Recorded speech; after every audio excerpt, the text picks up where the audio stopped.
This podcast is part of the Big Heads Media Podcast Network. Go to bigheadsmedia.com for more great podcasts. Welcome back, Cardinal fans, to another episode of the St. Louis Cardinals Unrestricted podcast.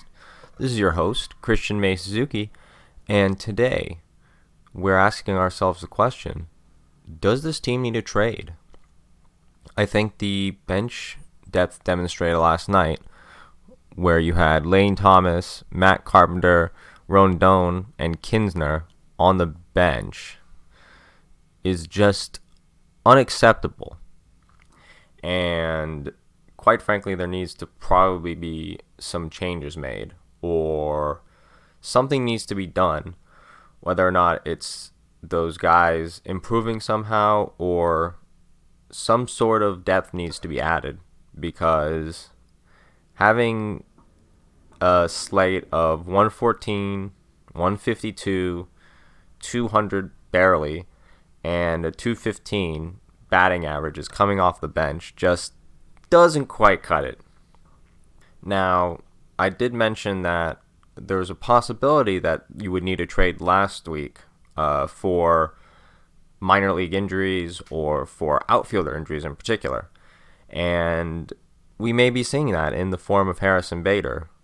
Now, I didn't honestly expect two injuries to really hurt us in Bader and some minor league outfield depth.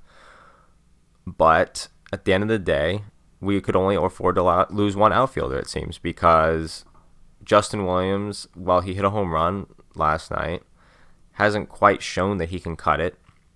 And even with that, the bench depth just does not cut it. Now, at this point, it's not even about trading for a replacement to an injury, as it is about trading for a potential platoon bat / bench depth / someone who can just slot into the outfield. And like I said last week, I think David Peralta on the Diamondbacks is probably that guy that you should be looking at. I don't know if there's any more attractive an offering than a guy hitting 265. He's making $6 million next year, serves as a decent outfielder, and has been a consistent hitter his whole career. The Diamondbacks aren't really doing much, and as serviceable as a player he might be on a team that's trying to contend, he's not doing too much for the Diamondbacks. So I don't see why we couldn't slide them a couple of, not top prospects, but middle, somewhere around the 10s, 15s, 20s, that type of prospect. And suddenly we have another guy off the bench that can serve as a serviceable hitter. Do we need to do that at this point? It's hard to say. I was convinced that it was not necessary a week ago, but just seeing the way that the bench and the outfield has panned out, it might be something that the Cardinals should start calling around for and start considering. Now, another aspect of that is the pitching staff, whether you want to put it on the bullpen, a lack of starters, whatever the case may be. There has been an issue with the pitching on the Cardinals recently. There have been really bad bullpen outings, and last night was one of them for sure. You have Cabrera, who had a very, very tough outing. That's really the big story, is this, I think it was a 17-pitch at-bat or 14-pitch at-bat to Chris Taylor. But devil's advocate might say that it's not as bad as it seemed. That walk to Smith, there were a couple pitches that you could argue were on the corners and that were debatable, even when you're looking at the ESPN and those other pitch tracking graphics. Now, I'm obviously not excusing throwing 2 balls to Taylor to start the count, because even after that walk and loading up the bases, I think those first 2 balls are what really killed Cabrera. But his location, while it wasn't great, it was mostly competitive, and he threw a lot of pitches on the corners that probably could have been called strikes. On top of that, you also have Yadier Molina dropping what probably was a catchable third strike that, again, made things more difficult for Cabrera. Now, it may seem a little bit outdated, and a lot of pitchers might grimace when you say this, but these guys just got to throw strikes. They really just got to throw strikes, because the argument is that it's hard to get major league batters out and you need to do a little bit more. But when you have a guy like Ryan Helsley, you have a guy like Genesis Cabrera who are throwing the type of sharp heat that they're throwing, the high velocity 3-digit fastballs with good spin and good offsetting breaking balls. It's not something that you need to really try too hard to do. You simply throw the ball, you got to put it in the zone, and you don't put it right down the middle. That's all it really takes. And if they hit it, they hit it.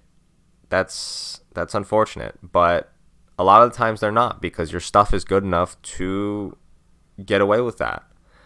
And being in that situation where he had a 3-ball count and was essentially either forced to throw curveballs and breaking balls in the zone or fastballs, it just became a much easier at bat for Taylor. He really started to control it once he got that 3-ball count. And those are just situations that are avoided if you just don't throw these ridiculous balls. For Cabrera last night, it's a little tough to rag on it, because, like I said, there are a couple of pitches and a couple of things that could have gone his way that easily would have avoided all of that. But that doesn't avoid the fact that he still does have a high walk rate, about 4 to 4.5 per 9 innings. Same thing with Reyes, very, very high. He's at 25 walks in 28 innings. These are all things that we know as Cardinal fans are a problem. This team has walked way too many guys, and it's not just about walking them. It's about putting themselves in that position, as I mentioned a few weeks ago, where you're behind in the count and you don't have control over the at-bat, because you have to limit your strike zone. You have to limit your pitch repertoire to try and stay in the zone and not walk the guy. And that's kind of what happened with Helsley. You have a 3-1 count to Mookie Betts to start, which is how he got his double. And those 3 balls weren't particularly competitive, so Helsley had to reduce the strike zone, and Betts took advantage. And with Muncy, there was the opposite problem, where he threw a fastball right down the middle. And throwing a fastball right down the middle is the only other thing that you can't do. You just got to put it somewhere in the zone, just not right down the middle. And then finally with Turner, same thing. Started it on a 3-ball count and did not end well. Ponce, man, he had a decent stretch between his bad outings as a reliever. He put up only 4 earned runs, allowed a 176 batting average and a 265 slugging. But again, the problem comes in the walks. Despite the 176 batting average, it allowed a 333 on base. That just doesn't fly. And the crux of the problems that the Cardinals have had for years is that their relievers can't throw strikes and don't throw strikes effectively. And the Cardinals simply need a guy that can do that. They need a low walk rate reliever. And here, since we're talking about trades this episode, I'm going to go into 3 in particular that might be a potential option. Not 100% sure how these teams value some of these guys, but I think that these profiles that we're looking at here is what the Cardinals should be looking for with relievers.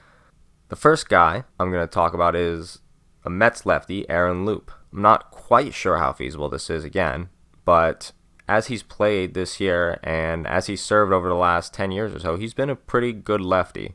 The peripherals are a bit high, the expected ERA is a bit high, but he has a 2.77 this year and maintained a very low walk rate and has been generally successful over the last 10 seasons. So that's a guy who doesn't jump off the page, but again, is someone who hopefully the Cardinals can bring in at a good value. The next guy, I'm going to go back to the right side, is Wander Suero from the Nationals. Another similar sort of profile where he's a very serviceable guy with a career 3 ERA, but again, doesn't really walk guys a lot. He puts the pressure on the batters to make the play. And he might get hit a little bit, but right now, that's the kind of reliever that they need. They need a guy who is putting the batters in the position to do something, as opposed to what we're seeing where they're simply allowed to sit back and let our own pitchers dig graves for themselves. We have a solid defense. We have two of the best defensive corner outfielders. We have multiple very good defensive outfielders. We have serviceable middle infielders in Edman and DeYoung when he's healthy. Why not just let the defense do what it should? Let it shine. Get a guy who, has a decent ERA right now, a 3 ERA, and about, the 4 ERA for his career is not particularly impressive, but he hasn't had any of those crazy outlier years where it has blown up his ERA in some way. It's been generally consistent in between the high 3s, low 4s, and while that's not great, if he can continue to put together what he's doing right now, a 3 ERA or so, with a good cutter changeup combo, he could be a serviceable stopgap for this team. Same thing with, again, this might go against a lot of what I'm about and a lot of what I say, and particularly with how I look at Tyler Webb, but Richard Blair from the Marlins is a guy who doesn't really have the eye-popping stuff. It's nothing particularly impressive. You don't see a ridiculous spin on his curveball. You don't see a ridiculous zip on his fastball. But he's been successful over 200 innings, putting balls on the corners and doing what he needs to do as a left-handed reliever.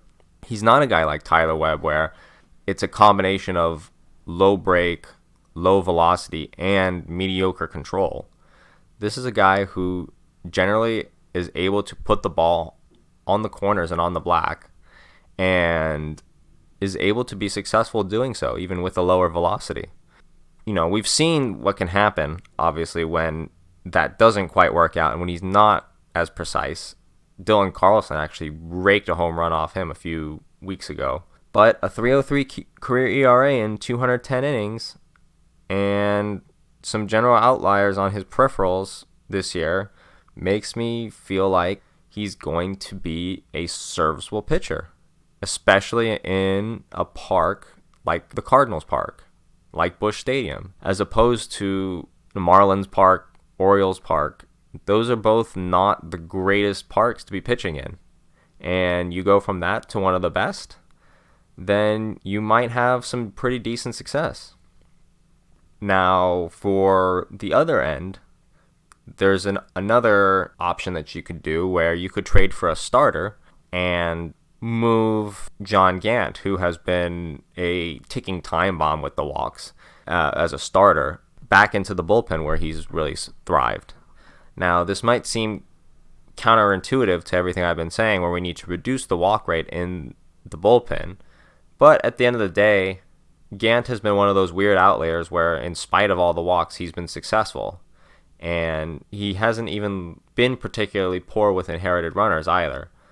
So he's not exactly a guy that you want to bring in with runners on base at this point, but he is a guy that you can bring in to start an inning and pitch one fresh and not have to worry too much about. Obviously you will feel the worry when he has guys on base, but you can understand generally that he is able to get those guys out and he's able to perform well in spite of that.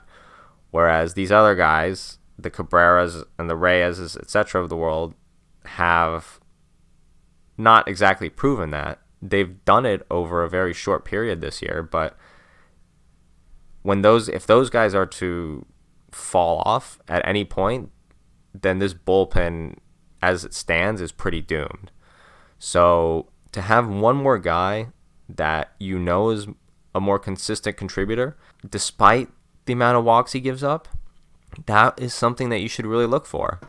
And having a walk bomb like John Gant in the starting lineup is way, way worse than having it in the rotation. And Gant himself has proven that you can argue, but I believe that he is a much better reliever than he is a starter. his numbers this year are impressive and might not reflect that, but he has served as a great reliever for several years, and I think that, in my personal opinion, it's probably in the best interest of this team to somehow get him as the reliever, and I've preached that since the beginning of this podcast. Now, it seems like Ponce de Leon isn't going to work, but I do think there are a couple of options out there that you can think of for starters that you might be able to fit in as inning eaters, as gap guys, and of course there's the one big name that, if it works, could vault the Cardinals over the top, but we'll get to that in a second. The first name that I'd like to talk about is Matt Boyd of the Tigers. Now, thinking about the starters and these guys, it's very interesting in that I'm taking a very opposite approach to the way I approach the relievers, where Matt Boyd, his ERA and his other stats look way worse than some of the peripherals and the advanced stats instead of the other way around. He doesn't have the greatest ERA, nor does he have the greatest career ERA. In fact, you might even contest that it's pretty bad. But he has an above-average curve and fastball spin rate with a pretty good velocity. You got 90% chase rate this season with a 76% percentile in... Sorry, I have to correct myself there. That's 90th percentile in chase rate and 76th percentile in walk percentage, and is also above average in both barreling and in exit velo allowed. So he's shown good stuff, and he's been successful on an individual batter basis in many cases. It just hasn't quite worked out for him. And you could argue that part of the reason is that he's on the Tigers, and it might not be so much a part thing as it is just a team thing. It doesn't just affect a pitcher it doesn't just affect a hitter when batters can't score, when hitters can't put things around. It does put more pressure on the pitcher to do more, to try and keep things even more tight than he would normally. If you're pitching 6 innings and your team hasn't scored a run, it's way more difficult, and you're pitching under way more pressure than it is if you have a 3-row lead through those 6 innings. And I've seen Boyd himself, and I'm very confident in his stuff based on what I've seen. So I think he's a guy that, again, isn't particularly huge value, isn't a big name, and is playing on a struggling team where you could probably get him for a pretty cheap price. Now, the second guy is a pretty familiar name. He's had a very awkward career, but it's Fulton Awich from the Rangers. He's been successful as an inning eater in the past with the Braves, and of course he had that crazy year in 2018, though that's unfortunately seeming like it's a bit of an outlier at this point. But he's another guy who generally controls walks, who can eat up innings, who might not be the most stellar, but as a 5th starter, as someone who can slot in and let John Gant go back to the bullpen and really eat up those innings, I think that is a guy that you can rely on, and a guy that you can trade for pretty cheap. He's not putting up great numbers. He's not what the Rangers are looking for in terms of the future. And the Rangers aren't competing. So that's another guy that, again, you put together a package of mid-level prospects or above-average prospects, and suddenly you have another pitcher that could be that inning eater that you need to really make sure that you have that extra guy in the bullpen that balances that out.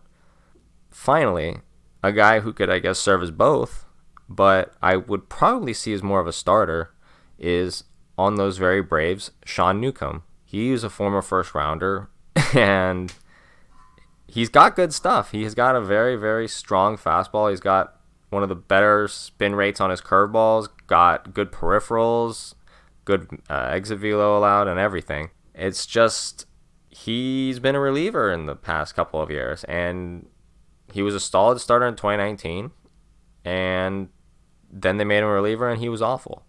Now, I think there were some injuries that had to play a part into it, but right now, there is a chance that it could just be a matter of him needing a change of scenery, because it seems like he's got the stuff and is doing things right, and it just hasn't quite panned out for him. Now, again, this is a guy who the reason that may be is the fact that he does have a very high walk rate. While that seems, again, counterintuitive to everything I've been saying, that walk rate is somewhat of an outlier in comparison to his other seasons. And he's playing as a reliever when he probably should still be slotted in as at least an opener or a starter of some sort. I think that he's sort of in limbo and isn't quite sure of his position, and I don't think the Braves are either. And I think that's another guy who, depending on how you evaluate him and you evaluate his health, is a guy that you could also look at, especially considering he's a lefty, just like Mozeliak loves. And that's just another sort of icing on the cake for a guy who can throw hard, who has good curveball, and just really needs to, like many of the guys, put his pitches in the zone. But can also serve as that fifth starter for hopefully sub-4 ERA, 160 inning eater. And that would be all the Cardinals really need at this point, as long as the rest of the starters continue to perform a similar fashion. And at the end of the day, they just really need a couple more pieces to fill some big holes. It's not so much the talent gap is too great as it is there are just some major holes on the team. And at the end of the day, the team is only as good as its weakest link. And when the weakest link is a gaping hole in Tyler Webb that we can't use, and we just don't have the bullpen arms to sustain a consistent run. We have guys getting exhausted and guys underperforming after 17 games.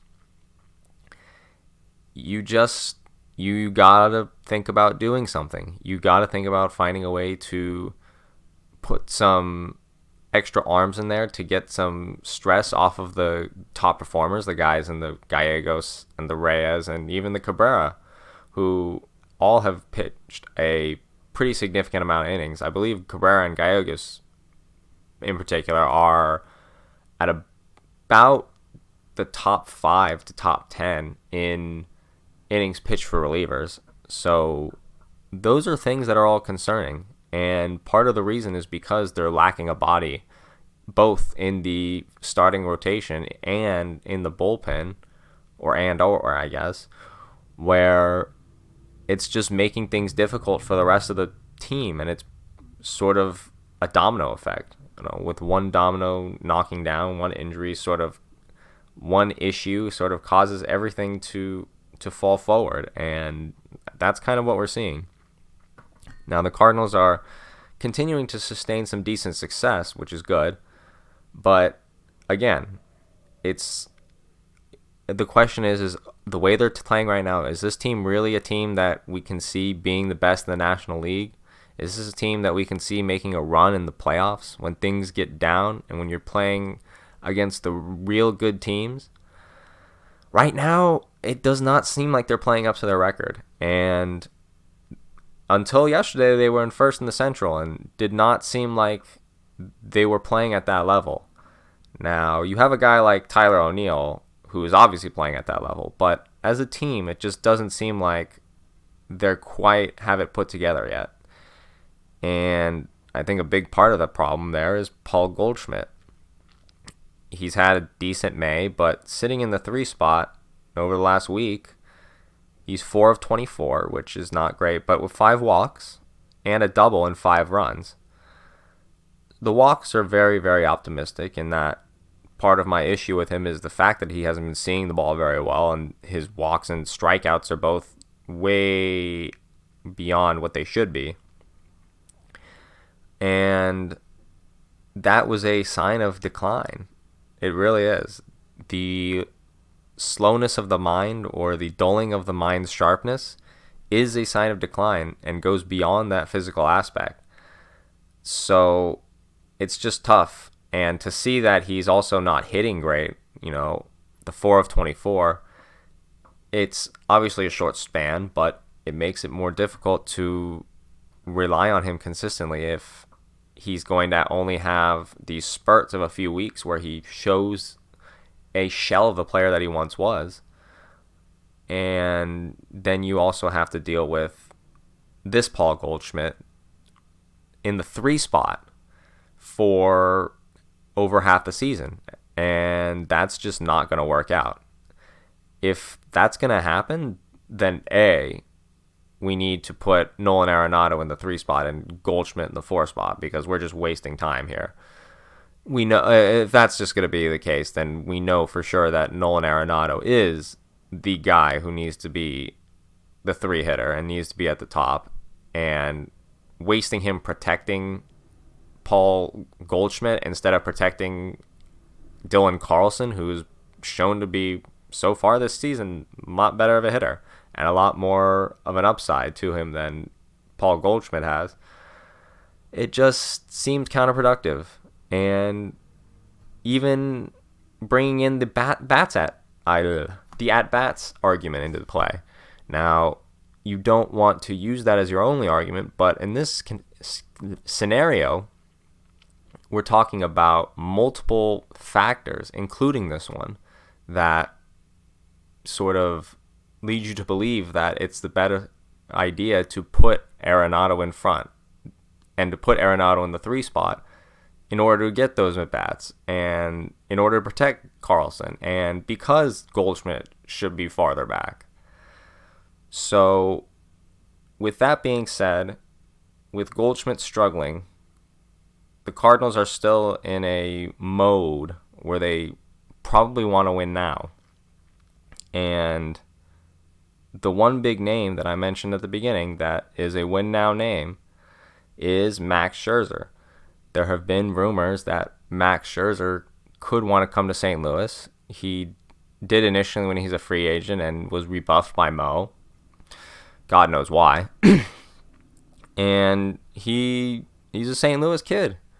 He went to the same high school as my dad did. He's a guy who loves St. Louis and would definitely love to play here, I'm sure. Coming back home, playing in a baseball town, playing in a place that's more successful than what the Nationals have been at the moment after you already won with them, and you get to play in a pitcher's park to end your career or to wind it down. Are these things that are all enough to make a Max Scherzer trade worth it and to make a Max Scherzer trade more than just a rental? Honestly, I am hoping that if the Cardinals were to end up trading for Scherzer, that he would end up ending his career here. He would end up taking a smaller 2 to 3 year deal to end his career after this season. And that would be ideal. That would be absolutely worth giving up a majority, or not majority, but whatever high-level prospects the Nationals might want. Now, you obviously don't want to clean house, but you definitely want to listen, and you definitely want to be very open to what the Nationals are saying, if they are, in fact, willing to part with a Max Scherzer, because Max Scherzer is still Max Scherzer. He's still a guy who has proven that he has it, not just it, but it. A guy who has had postseason success, who has been a leader, a potential leader that this pitching staff desperately needs. And, while Wainwright is still solid, he is a guy that has been more of a quiet, and he's a very nice, almost a fatherly type figure, whereas Max Scherzer can be that get in your face, come on and let's effing do this kind of thing. And for a while that's what I've thought the Cardinals have needed for quite some time. We've missed that Chris Carpenter type of dog mentality, and it's luckily Wainwright has been pitching well, because it's a lot harder to see a veteran as a leader when they're just not able to perform on the field. But having Max Scherzer could, in fact, from a leadership perspective, a maturity perspective, and from a skill perspective and a team construction perspective, be that final guy that the Cardinals need to put a championship team together. And it could just take an extra addition and then the development of some guys, and other guys getting healthy, and suddenly here we are. Is that the case at this point? It's quite frankly, it's really hard to tell. You can't really say for sure whether or not Max Scherzer would make this team a title contender. Would they certainly get in that range? Would they certainly have the talent on paper to put it all together? I believe so. And that's why, at the end of the day, when you have a guy like Paul Goldschmidt and you have a guy like Nolan Arenado and you're making these kinds of moves, if there's an opportunity to win now, you take it. And this time, this year, that opportunity could come in the form of a Max Scherzer. And man, that would be one fun team to watch. Anyway, thank you all so much for listening once again. We'll be back with our regular scheduled programming on Tuesday. And if you guys want to keep up, again, I'm definitely most active on Twitter at STL Unrestricted. But the Facebook and the Instagram should be getting a little bit more active soon. Thank you all so much. And again, go Cardinals.